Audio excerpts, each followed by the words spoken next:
भद्रक जिला धामनगर थाना अंतर्गत जरानिवास निकट में दुई बाइक सामना सामनी धक्का होगा फल जनकर मृत्यु होईछि, 3 जन गुरुतर आहत होइछन्ति। समस्त को उद्धार कर मेडिकल भर्ती कराଯାଇଛି। मिलिथिबा खबर अनुसार मंगलवार राति धामनगर विजयादशमी शोभायात्रा चलथिला। एथिरे शह शह राम हनुमान को सुसज्जित मेढ़ सांगकु डीजे प्रकम्पित हेउथला। याकु देखिबा पई सांगमानक सहित खुशीरे समस्त आसिथिले। धामनगर दोबला मुख्य रास्ता जरानिवास निकटरे सामनारू आउ गोटे बाइक आसीगला।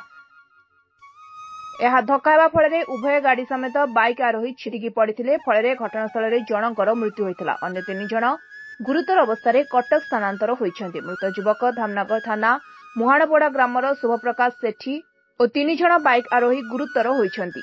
तेबे समस्त घर दोबला अंचल बोली जଣାपड़ी। समस्त को कटक बड़ मेडिकल को स्थानांतर कराଯାଇଛି। घटनास्थल पुलिस पहुंची तदंत आरंभ करछि।